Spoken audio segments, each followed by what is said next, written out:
Hello friends, அனைவருக்கும் வணக்கம். இந்த வீடியோவில் NGO டர்பன் ரெஜிஸ்டர் பண்ணினதுக்கப்புறம் அதில் ஏதாவது சேஞ்சஸ் பண்ண வேண்டி இருந்துச்சுன்னா அதை எப்படி ஆன்லைனில் பண்ணலாம் அப்படின்றத தான் பார்க்க போகிறோம். நம்ம யூசர் ஐடி பாஸ்வேர்டை வச்சு நம்ம முதல்ல லாகின் பண்ணிக்கலாம். வேறு என்னென்ன சேஞ்சஸ் எல்லாம் பண்ணலாம் அப்படின்றத நான் ஸ்டெப் பை ஸ்டெப்பாக சொல்கிறேன்.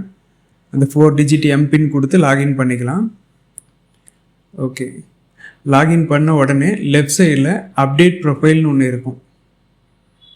அங்கே சேஞ்ச் ரெக்வெஸ்ட் அதை கிளிக் பண்ணிவிட்டு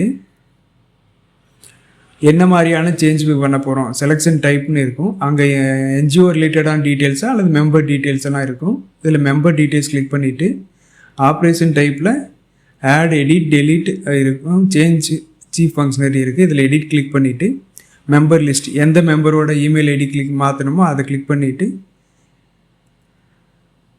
இமெயில் ஐடி ரெக்வெஸ்ட் டைப்பில் இமெயில் ஐடின்னு கொடுத்துட்டு என்ன காரணத்துக்காக சேஞ்ச் பண்ணுறோம் அப்படின்றதையும் போட்டணும். நான் இன்கரெக்ட் பை மிஸ்டேக் நான் தப்பாக போட்டேன் அப்படின்னு கிளிக் பண்ணியிருக்கேன். கொடுத்துட்டு கீழே வந்தோன்னா ஆல்ரெடி நம்ம என்டர் பண்ண டீட்டெயில்ஸ் எல்லாம் இருக்கும். இமெயில் ஐடியில் பார்த்துட்டு நம்ம என்ன சேஞ்ச் பண்ணோமோ அதை ஆட் பண்ணிவிட்டு அப்டேட் கொடுத்தோன்னா போதும். ஆட்டோமேட்டிக்காக அந்த சேஞ்ச் அப்டேட் ஆகிடும். இதே மாதிரி தான் என்ன சேஞ்சஸ்னாலும் நீங்கள் ஆன்லைனில் அப்டேட் பண்ணிக்க முடியும். NGOட டீட்டெயில்ஸ், ஃபார் எக்ஸாம்பிள் அவங்களோட NGOவோட ஆஃபீஸ் அட்ரஸ் சேஞ்ச் பண்ணினதாக இருக்கலாம், அல்லது ட்ரஸ்டீஸ் புதுசாக ஆட் பண்ணியிருக்கலாம் அல்லது ரிமூவ் பண்ணியிருக்கலாம். அவங்களோட கான்டாக்ட் டீட்டெயில்ஸ் அப்டேட் பண்ண வேண்டி இருக்கும்.